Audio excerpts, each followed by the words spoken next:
మరో బ్రేకింగ్ చూస్తున్నాం. జలసౌధలో ఎన్డీఎస్ఏ నిపుణుల కమిటీ సమావేశం కొనసాగుతోంది. Irrigation secretary Rahul Bojja ENC అధికారులతో ఈ కమిటీ భేటీ అయింది. కాళేశ్వరం ప్రాజెక్టులోని వివిధ బ్యారేజీలను కమిటీ పరిశీలించింది.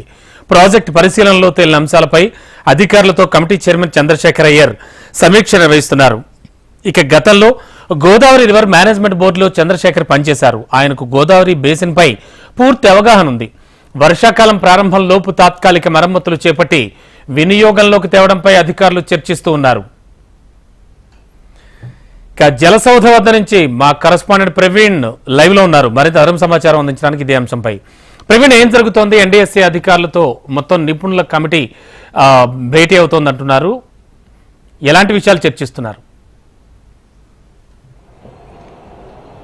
ఈశ్వరరావు బాబు, కాసేపటి క్రితమే జలసౌధ కూడా ఎన్డీఎస్ఏ నిపుణుల కమిటీ కూడా చేరుకున్న తర్వాత ఇప్పటివరకే ఇరిగేషన్ సెక్రటరీ రాహుల్ బొజ్జాతో కూడా భేటీ అయింది. ఈ భేటీలో మాత్రం 4 రోజుల పాటు కూడా ఎక్కడైతే అంటే మెడిగడ్డ, సుందిల్లా, అన్నారం బ్యారేజ్లు కూడా పరిశీలించారు. కాబట్టి పరిశీలించిన నేపథ్యంలో మాత్రం ఇవాళ కీలక సమావేశం కూడా అని చెప్పుకోవచ్చు. ఇక పరిశీలించిన సందర్భంలో మాత్రం మెడిగడ్డ వద్ద దాదాపు 8.5 గంటల పాటు కూడా మెడిగడ్డ బ్యారేజ్ వద్ద మాత్రం ఈ పరిస్థితులు గల కారణాలంటే మెడిగడ్డ బ్యారేజ్ కూడా పిల్లర్స్ పొంగడానికి గల కారణాలంటే దానిపై కూడా ప్రధానంగా దృష్టి సాధించారు. దాంతోపాటుగా అక్కడ ఏదైతే డిజైన్స్ లోపాలు కావచ్చు, దాంతోపాటుగా ఇసుక దిమ్మలు ఏవైతే కుంగాయ దానిపైన కూడా ప్రత్యేకంగా కూడా ఆరా తీసినట్టు కూడా ఆ సమాచారం. దాని తర్వాత మాత్రం అన్నారం బ్యారేజ్కి వెళ్లారు. అన్నారం బ్యారేజ్ వద్ద ఏదైతే వాటర్ లీక్ అవుతుందో లీక్ అయిన ప్రదేశాన్ని కూడా పరిశీలించారు. పరిశీలించిన తర్వాత మాత్రం లీక్ అవడానికి గల కారణాలు ఏంటనే దానిపైన కూడా 3.5 గంటల పాటు కూడా ఈ బృందం కూడా అక్కడ పర్యటించి కూడా పూర్తి స్థాయిలో పరిశీలించిందని చెప్పొచ్చు. అనంతరం ఆ సుందిల్లకు వెళ్లారు. సుందిల్ల బ్యారేజ్ వద్ద మాత్రం ఈ బ్యారేజ్ సంబంధించినంత వరకు ఏమైనా ఇబ్బందులు తలెత్తున్నాయి, వచ్చే రోజుల్లో మాత్రం నీటి నిల్వ ఉంటే మాత్రం ఏమైనా ఇబ్బందులు తలెత్తాయనే దానిపైన కూడా పూర్తి స్థాయిలో మొత్తం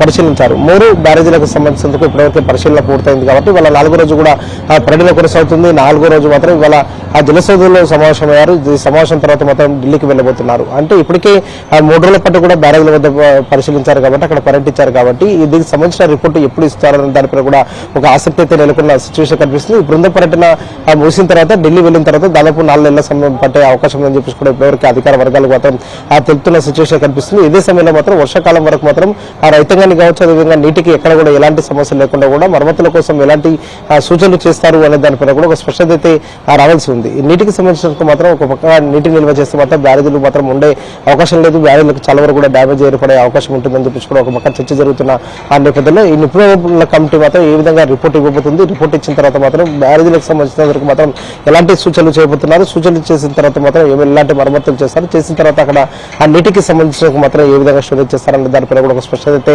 రావాల్సిందని చెప్పుకోవచ్చు. ఇవాళ సాయంత్రం వరకు సమావేశం కొనసాగే అవకాశం ఉంది. సాయంత్రం తర్వాత మాత్రం నిపుణుల కమిటీ ఢిల్లీకి వెళ్ళబోతున్నారు. వెళ్ళిన తర్వాత మాత్రం ఈ రిపోర్టు ఎప్పుడు ఇస్తారు, ఇచ్చిన తర్వాత మాత్రం 4 నెలల సమయం పడుతుందా లేదంటే అంతకంటే ముందే ఒక రిపోర్టు ఇస్తారన్న దానిపై కూడా ఒక క్లారిటీ రావాలి. ప్రవీణ్, ముఖ్యంగా ఖచ్చితంగా వర్షాకాలం లోపు ఈ మరమ్మతులు చేపట్టాలనే ఆలోచనలో ప్రభుత్వం ఉందా? ఎస్, అంటే కమిటీ ఇచ్చిన రిపోర్ట్ ఆధారంగా మాత్రం మేము ముందడుగు వేస్తామని చెప్పేసి కూడా ప్రభుత్వం గతంలోనే క్లారిటీ ఇచ్చింది. ఎన్డీఎస్ఏ కమిటీకి సంబంధించిన వరకు ఎలాంటి రిపోర్ట్ ఇవ్వబోతుంది, మరమ్మతులు వెంటనే చేపడితే మాత్రం అక్కడ వాటర్కి సంబంధించిన స్టోరేజ్ చేస్తే మాత్రం ఎలాంటి ఇబ్బందులు తలెత్తవా అనే దానిపైన కూడా ఆ నిపుణుల కమిటీ మాత్రం పూర్తి స్థాయిలో ఒక రిపోర్ట్ ఇవ్వాల్సి ఉంది. రిపోర్ట్ ఇచ్చిన తర్వాత మాత్రం ప్రభుత్వం ఏ విధంగా అడుగులు వేయబోతుంది, వర్షాకాలం వరకు మాత్రం ప్రభుత్వం ఎలాంటి చర్యలు తీసుకోబోతుంది అనే దానిపైన కూడా ఒక క్లారిటీ అయితే రావాల్సి ఉంది. ఇప్పటికైతే నిపుణుల కమిటీకి సంబంధించినందుకు మొత్తం తెలంగాణలో 4 రోజుల పర్యటన ఉంది. 4 రోజుల పర్యటన కూడా ఇవాళతో ముగిపోతుంది. కాబట్టి ఈ పర్యటనలకు సంబంధించినందుకు ఎలాంటి రిపోర్టు ఇవ్వబోతుంది, ఎలాంటి నివేదిక ఇవ్వబోతుంది అనే దానిపైన కూడా ఒక ఆసక్తి రేపుతుంది. ఆ రిపోర్టు ఇచ్చిన తర్వాత మాత్రం రాష్ట్ర ప్రభుత్వం ఏ విధంగా అడుగులు వేయబోతుంది అనే దానిపైన కూడా ఒక క్లారిటీ అయితే వచ్చే అవకాశం ఉంది. రామబాబు, ఓకే.